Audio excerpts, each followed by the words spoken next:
Budget आते ही सोने चांदी के दाम हो गए। सोने चांदी के दाम जो रफ्तार से आगे बढ़ रहे थे, हर साल दिन दूने रात चौगने के हिसाब से आगे बढ़ रहे थे। देखिए जरा क्या हुआ। सबसे पहले सोने का हाल देखिए।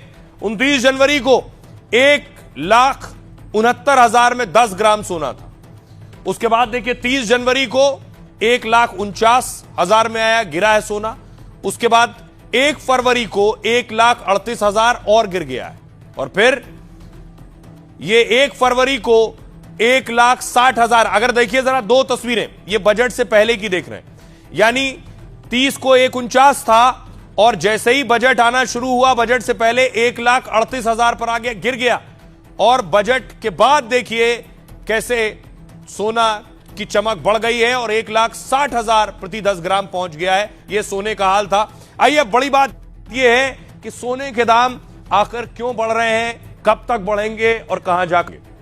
सोने के दाम में तेज उतार चढ़ाव का दौर चल रहा है और 2 दिन पहले सोने ने महंगाई के सारे रिकॉर्ड तोड़ दिए थे। 10 ग्राम सोने की कीमत 1,69,000 रुपए तक पहुंच गई। साथ ही लेकिन बजट से पहले इसके दाम 1,38,000 रुपए तक पहुंचे। मतलब 2 दिन में सोने का भाव करीब 31,000 रुपए तक गिर गया। हालांकि बजट के बाद सुधार हुआ और 1,60,000 तक जाकर यह रुका। अर्थशास्त्री मानते हैं कि ग्लोबल स्तर पर जब भी तनाव या अनिश्चितता आती है, तब निवेश के लिए सोने को सबसे सुरक्षित विकल्प माना जाता है। तब आम लोग भी पैसे या शेयर बाजार से ज्यादा सोने पर भरोसा करते हैं। लंबी अवधि के निवेश में सोने से ज्यादा मुनाफा होता है और 20 साल में सोने की कीमतें आप देखिए तो 1600% का इजाफा हुआ है 20 साल में। 2006 में जो सोना 10,000 रुपए का था, आज वो 1,60,000 रुपए का हो गया है। कहते हैं कि इस उतार चढ़ाव की बड़ी वजह है सेंट्रल बैंकों की भारी खरीदारी, यानी दुनिया के जो बड़े बड़े केंद्रीय बैंक हैं, कई देश विदेशी मुद्रा भंडार में डॉलर कम कर रहे हैं, अब सोना बढ़ा रहे हैं, सोने का रिजर्व कर रहे हैं। देशों को डर है कि राजनीतिक टकराव बढ़ा तो डॉलर पर असर पड़ेगा। ट्रंप की धमकियों से यूरोप के देश भी डॉलर से दूरी बनाने की कोशिश कर रहे हैं और भविष्य के जोखिम से बचने के लिए सरकारी खजानों में सोना जमा किया जा रहा है। जब बड़ी बड़ी संस्थाएं बाजार में उतरती हैं तो मांग बढ़ती है और सप्लाई कम होती है और इससे सोने के दाम एकदम से बढ़ जाते हैं। इस समय भी यही हो रहा है। जब दुनिया के बड़े देश सोना बेचते हैं तो इसकी अफवाह फैलती है तो गिरावट आती है। अब मैं आपको बताऊं, न सिर्फ सोना, चांदी का हाल देखिए जरा। चांदी तो सोने से कहीं आगे बढ़ गई। ये चांदी धड़ाम हो गई बजट आते ही। सबसे पहले देखिए जरा, 29 जनवरी को चांदी प्रति किलो 4 लाख पार थी। 30 तारीख को गिरी और 2,91,000 पर आकर रुकी।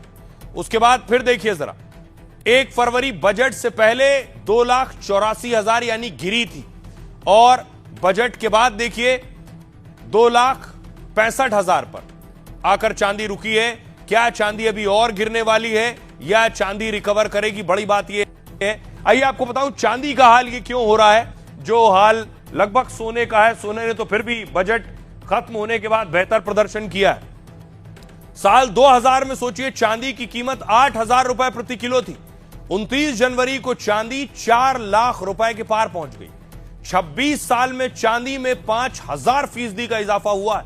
दुनिया में इतना ज्यादा मुनाफा किसी धातु में नहीं। वैसे तो चांदी सोने के मुकाबले कम कीमती धातु है, लेकिन इसकी मांग सोने से भी ज्यादा है, इसलिए कीमत बढ़ रही है। चांदी का इस्तेमाल सोलर पैनल और इलेक्ट्रिक वाहन में होता है। बैटरी, मेडिकल उपकरणों और नई तकनीकों में इस्तेमाल होती है। इसलिए भी दुनिया भर में चांदी की मांग बड़ी तेजी से बढ़ रही है। लेकिन जितनी चांदी की मांग है, उतनी सप्लाई या खनन नहीं हो पा रहा है। इसलिए चांदी के दाम इतने बढ़े कि रिकॉर्ड स्तर पर पहुंच गए। 4 लाख के पार पहुंचने के बाद निवेशकों ने फौरन मुनाफा वसूली शुरू कर दी। यानी बहुत से लोग महंगी कीमत देखकर चांदी को बेचने लगे। इससे चांदी के भाव अचानक तेजी से गिरने लगे हैं और 3 दिन में चांदी 1,36,000 तक सस्ती हो गई। लेकिन जानकार मानते हैं ग्लोबल स्तर पर चांदी की कमी बनी हुई है। ऊपर से ट्रंप के फैसलों से तनाव की संभावना बनी रहती है। इसलिए चांदी की कीमत फिर 4 लाख रुपए के पार जा सकती है।